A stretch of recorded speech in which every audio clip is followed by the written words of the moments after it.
예, 안녕하십니까. 서순복입니다. 이제 오늘은 쿠어의 자동 제어 서론 부분에 대해서 좀 공부를 해 보도록 하겠습니다. 이 책은 제가 이제 작년에 이제 좀 두껍긴 하지만 좀 한 권을 전체적으로 다 보긴 봤습니다. 그런데 이제 이 제어공학에 대해서는 이제 좀 무지한이었기 때문에 좀 전체적으로 뭐한 10% 정도밖에 이해를 못한 것 같습니다. 그래서 이제 공부를 좀 더 해가지고 좀 다시 좀 보려고 생각을 하고 있습니다. 그리고 이제 제가 이제 좀 제어공학이나 자동 제어에 이제 좀 관심을 갖게 된 것은 좀 최근의 일입니다. 그래서 이제 제가 이제 원하는 것은 이제 전력 전자 제어를 좀 잘 하기 위한 것입니다. 이제 우리 이제 SMPS라든지 모터 제어, 우리가 이제 전력 전자 제어를 잘 하기 위해서 이제 더 잘 하기 위해서는 이제 이런 제어공학적인 이제 이해가 좀 필요하다는 것을 최근에 좀 많이 느꼈습니다. 그래서 이제 요 두 권도 이제 작년에 좀 봤습니다. 그래서 제어공학에서 이제 얘기하는 게 뭔지에 대해서는 좀 이제 개략적인 어떤 굵직한 이제 그런 이제 흐름은 좀 일단 이런 책을 통해서 좀 이해는 한 것 같습니다. 이해는 한 것 같고, 이제 지금 앞으로 이제 목적은 이겁니다. 우리가 이제 이 전력전자 제어를 하기 위해서 이제 제어공학을 좀 이제 적용을 하면 전력전자 제어를 우리가 잘 할 수가 있는데, 이제 그러기 위해서는 이제 전력전자의 어떤 그런 걸 우리가 잘 이해를 하고 해야 이제 이렇게 이제 좀 적용이 가능하다. 이제 그래서 좀 제어공학과 이제 전력전자를 좀 왔다 갔다 하면서 좀 공부를 해볼까, 예, 그렇게 생각하고 있습니다. 그래서 일단 이제 얘를 잘 하기 위해서, 전력전자를 잘 하기 위해서 제어공학의 어떤 이제 그런 걸 이해를 좀 해야 되는데, 일단은 이제 이 제어공학의 어떤 흐름이 뭔지, 제어공학에서 얘기하고자 하는 것이 뭔지를 이제 좀 오늘은 좀 개략적으로 좀 이해를 해보고자 합니다. 그래서 이제 이 책의 이제 서론부에 좀 그런 내용들이 뭐 저번 이제 동영상에서도 이제 얘기를 한 적은 있지만은 조금 이해가 이제 좀 체계적으로 잘 되어 있는 것 같아가지고 좀 공부를 해보려고 합니다. 일단 이제 이 책에서 얘기하는 것은 이제 레고 시스템, 이제 장난감을 가지고 이제 제어공학이 이제 하는 어떤 이제 제어기 절차에 대해서 좀 간단히 설명을 하고 있습니다. 그래서 좀 그 내용을 살펴보도록 하겠습니다. 일단 제어기 절차를 보면은 이제 제어 시스템의 설계 목적, 그 다음에 요구사항, 설계 기준, 제약 조건을 이제 명시를 해야 된다. 이제 그런 게 더 중요한 거죠.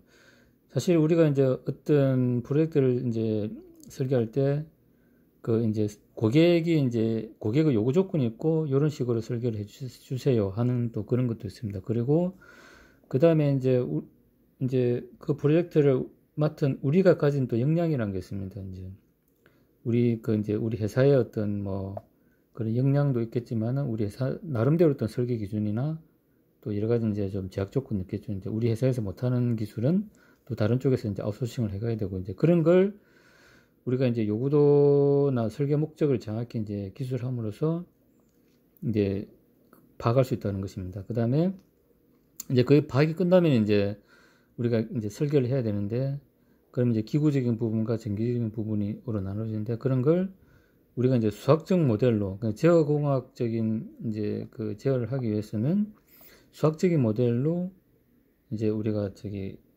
만들어야 됩니다. 그걸 이제 우리가 미분 방정 시험을 통해서 할 수 있고, 이제 뭐 예를 들면 이런 겁니다. RLC 같은 경우는 이제 이런 식으로 이제 되고, 그 다음에 이제 저번에 잠시 이제 말씀드린 것 같이 이제 전기 시스템, 그 다음에 이제 기구 시스템, 그 다음에 이제 전기와 기구가 합쳐졌을 때 이제 이런 식으로 된다는 거죠. 이제 그러면 이제 미분 방정식이 이제 세워지면은 이제 걔를 우리가 이제 그 라플라스 변화를 통해서 이제 그 제어공학으로 이제 영역으로 이제 끌고 들어오는 거죠. 그래서 이제 그렇게 하기 위해서는 우리가 이제 그 이건 제어공학적인 이제 수학적인 기법이 이제 블록 선도나 신호 흐름도 그다음에 상태 다이어그램에 대한 어떤 그런 이해가 좀 있어야 되고, 그다음에 중요한 것은 이제 우리가 미분 방정식을 가지고 라플라스 영역에서 이제 전달함수를 이제 구하고, 그다음에 이제 전달함수 외에 이제 그 상태 공간 표현법이라는 것이 있습니다. 상태 방정식이라고 하는데, 전달함수는 이제 입력과 출력과의 관계만 파악이 가능합니다. 하지만은 어떤 상태 방정식은 입력과 출력 관계에 내부의 어떤 파라미터들도 파악이 가능하다는 그런 장점이 있습니다. 그래서 우리가 이제 블록도를 이제 이해해야 되는 건, 전달함수가 이렇게 구해지면은 이제 블록도를 가지고 이제 뭐 아주 복잡한 블록도도 있죠, 이제.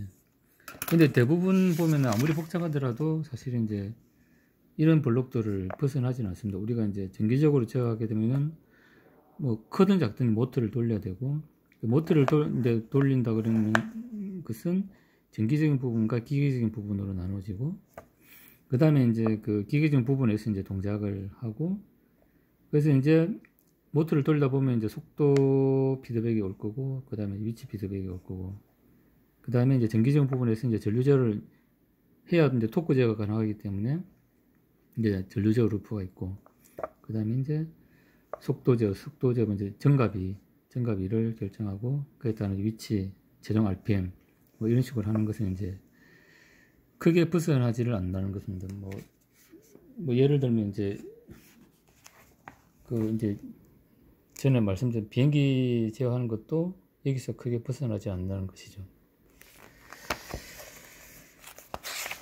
이제 그래서 우리가 이제 그 라플라스 변화를 통해서 전달함수를 구하고, 그 다음에 이제 블록 선도까지 봤습니다. 그러면 얘를 우리가 이제 매트랩이나 이제 뭐 시뮬링크 등으로 이제 해석을 해가지고 이제 이거의 어떤 특성을 구할 수 있는 거죠. 이제 그렇게 했을 때 이제 우리가 일단 이런 전달함수나 상태 방정식을 구하면은 그 시스템의 이제 안정성을 판정하는 게 이제 중요합니다. 요게 가장 이제 제어공학의 가장 핵심이라고 볼 수 있는 거죠. 그래서 이제 여기 이제 빨간 표시해가지고 별표로 해놨습니다. 그러니까 일단은 이제 전달함수와 상태 방정식, 그 다음에 이런 이제 그 블록도가 이제 구해지면은 이제 우리가 시뮬레이션이나 이런 기법을 통해서 이제 안정된 시스템을 이제 구현을 하는 게 이제 중요합니다. 그걸 우리가 판단하기 위해서 이제 그 보드플랫 주파수 영역에서 이제 해석을 하고, 그래서 이제 그 이제 오픈루프에서 그 다음에 크로즈루프에서 해석을 하고, 그때 이제 응답 특성이 이제 이렇게 갈 건지 이렇게 갈 건지를 이제 판단해 가지고 어느 게 좋은지를 이제 판단할 수 있습니다. 그 다음에 이제 전달함수에 우리가 이제 그 해를 구해 가지고, 그러니까 이제 그 안정도를 판단하기 위해서는 이제 전달함수를 구하고, 전달함수에 이제 해를 구합니다. 해를 구하고, 그 안정도를 이제 판단하기 위해서는 이제 근계적법과 뭐 시간 응답, 그 다음에 이제 주파수 응답, 그 다음에 성태공학법 이런 걸 이용해 가지고 이제 우리가 안정도를 판단하게 됩니다.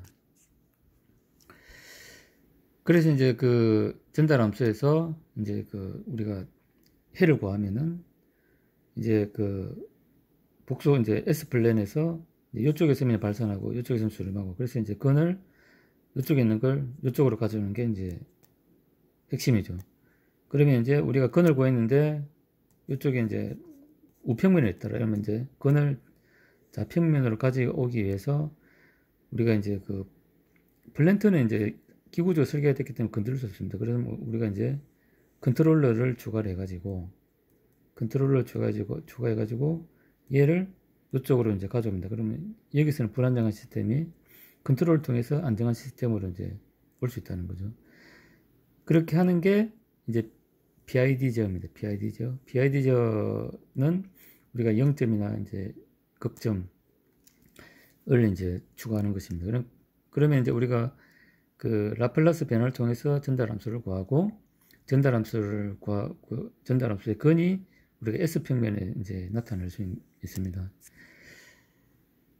이제 그렇게 했을 때 이제 우리가 0점 극점을 이제 그 고함으로 해가지고 이제 요거는 뭐 나중에 이제 좀 공부를 하겠지만 뭐 근계적 뭐 루트로크스 뭐 이런 식으로 해. 그다음 나이키스트 순도 이런 식으로 해가지고 이제 그 불안한 어떤 시스템과 안정한 시스템을 이제 판별하는 어떤 기법이 되겠습니다. 그러니까 근계적 기법이라든지 그다음 나이키스트 순도. 그러니까 근계적 기법은 이제 고전적인 기법인데 이제 얘를 좀 더 이제 우리가 쉽게 판단하기 위해서 이제 또 나이키스트 순도라는 게 이제 또 개발이 됐고, 그래서 나이키스트 순도라는 것은 마이너스 1을 기준으로 해가지고 이제 근계적인 이제 이렇게 안쪽으로 들을 때는 좀 안정적인 시스템이고 얘가 이제 바깥쪽으로 이렇게 마이너스 1을 바깥쪽으로 돌 때는 발산하는 불안정 시스템이다. 이제 뭐 이렇게 좀 판단할 수 있습니다. 그 다음에 그 나이키스트 순도 외에도 이제 또 니콜 순도라는 것도 있습니다. 그래서 이제 핵심은 이겁니다. 그러니까 그 안정성을 판정하기 위해서 이제 그 PID 제어를 쓰고 그 다음에 S플랜을 통해서 이제 상태를 파악하고, 그러니까 이제 S플랜을 통해서 이제 안정도를 이제 보는 겁니다.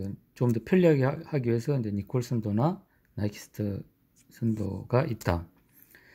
그러니까 우리가 이제 그 이제 전체적으로 있습니다. 그러니까 특정 플랜트가 있다 그러면은 이제 얘는 미분 방식으로 나타낼 수가 있고, 그 다음에 전달함수로 보여지는데, 걔를 통해서 이제 안정도를 이제 판단하는 겁니다. 그러면 안정하지 않다 그러면은 이제 그 PID 제어기를 통해서 이제 안정도를 확보하고, 그 안정도를 확보하기 위해서는 이제 그 이제 근계적법이나 나이키스트 순도를 통해서 이제 안정도를 판단한다. 물론 안정도를 판단하는 방법은 이제 또 그게 여러 가지가 있습니다. 그래서 이제 이 PID 제어를 통해서 안정도를 확보하면 우리가 이제 원하는 제어를 할 수가 있다. 예, 이렇게 이제 설명을 할 수가 있을 겁니다. 그래서 이제 전기전자 이제 회로도 이제 하겠지만 그 우리가 이제 제어공학을 통해서 이제 전력전자를 잘 제어할 수 있는 이제 그런 그런 걸 병행하면서 이제 좀 공부를 해 나갈 수 있도록 하겠습니다. 예, 감사합니다.